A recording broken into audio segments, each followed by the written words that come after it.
അസ്സലാമലൈക്കും welcome to your YouTube channel. നമ്മൾ ഉണ്ടാക്കാൻ പോകുന്നത് ഒരു ഷെയ്ക്കാണ്. അത് നമ്മൾ ഒട്ടിയ കവിളുള്ളവർക്കൊക്കെ നല്ല ടെൻഷൻ അടിച്ചിരിക്കുന്നവർക്കൊക്കെ പെട്ടെന്ന് റിസൾട്ട് കിട്ടുന്ന ഒരു ഷെയ്ക്കാണ് കേട്ടോ. അപ്പോൾ നമ്മൾ വീഡിയോക്ക് മുന്നേ നമ്മുടെ ചാനൽ ആദ്യമായിട്ട് കാണുന്നവരാണെങ്കിൽ ഒന്ന് സബ്സ്ക്രൈബ് ചെയ്യുക, തൊട്ടടുത്തുള്ള ബെല്ലൈക്കൺ ഒന്ന് ക്ലിക്ക് ചെയ്യുക. എന്നാൽ മാത്രമേ ഞാൻ ഇടുന്ന പുതിയ വീഡിയോസിൻ്റെ നോട്ടിഫിക്കേഷൻ നിങ്ങൾക്ക് കിട്ടുള്ളൂ കേട്ടോ. അതുപോലെ തന്നെ എല്ലാവരും സ്കിപ്പ് ചെയ്യാതെ കാണാൻ വേണ്ടി ശ്രമിക്കുക.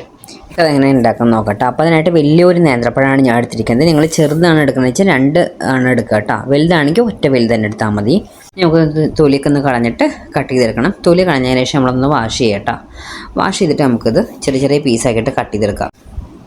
ഇങ്ങനെ റൗണ്ട് ഷേപ്പിലാണ് കട്ട് ചെയ്യുന്നത്. എങ്ങനെ കട്ട് ചെയ്താലും കുഴപ്പമില്ല, പഴമായതുകൊണ്ട് പെട്ടെന്ന് തന്നെ അരിഞ്ഞ് കിട്ടും കേട്ടോ. ഇതുപോലെ എല്ലാം കട്ട് ചെയ്തെടുത്തിട്ടുണ്ട് കേട്ടോ.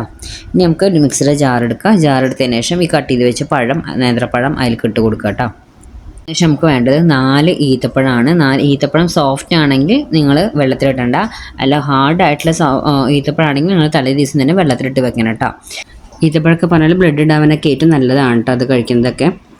അപ്പോൾ അത് നമുക്ക് ഇതിലേക്ക് ഇട്ട് കൊടുക്കാം. ഇനി വേണ്ടത് എന്താ വെച്ചാൽ 4 എടുക്കേണ്ടത്. ഇനി നമുക്ക് വേണ്ടത് ബദാമാണ്. ബദാമും വെള്ളത്തിലിട്ട് തലേ ദിവസം വെള്ളത്തിലിട്ട് രാവിലെ അതിൻ്റെ തൊലിയൊക്കെ കളഞ്ഞിട്ടുള്ളതാണ് കേട്ടോ. അതിൻ്റെ തൊലി കളഞ്ഞ് വെച്ചതാണ്. അപ്പോൾ ഇത് നല്ല പ്രോട്ടീനൊക്കെ ഉള്ളതാണ്, നട്ട്സ് കാര്യങ്ങളൊക്കെ. അപ്പോൾ അത് കഴിക്കാൻ ഏറ്റവും നല്ലതാണ് കേട്ടോ. പിന്നെ നമുക്കത് അതിലേക്ക് ഇട്ട് കൊടുക്കാം. അതിന് ശേഷം നമുക്ക് വേണ്ടത് 4 കാഷ്യൂനട്ടാണ്. കാഷ്യൂനട്ട് ഇതേപോലെ തന്നെ വെള്ളത്തിലിട്ട് കുതിർത്തിയിട്ട് വെച്ചതാണ് കേട്ടോ. അപ്പോൾ അതും ഇതിലേക്ക് ഇട്ട് കൊടുക്കുക.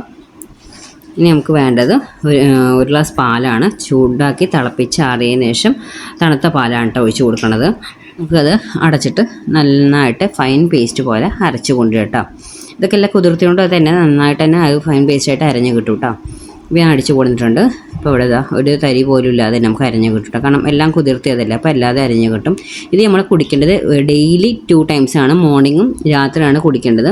നമുക്ക് 2 നേരം കുടിക്കാൻ പറ്റിയില്ലെങ്കിൽ എപ്പോഴും നടന്നു വരില്ല. നട്ട്സൊക്കെ ഇട്ട് കഴിക്കണമെങ്കിൽ രാവിലെ നിങ്ങൾക്ക് ബ്രേക്ക്ഫാസ്റ്റ് കഴിഞ്ഞിട്ട് ലഞ്ചിൻ്റെ ഇടയ്ക്കായിട്ട് നിങ്ങൾക്ക് കുടിക്കാം കേട്ടോ.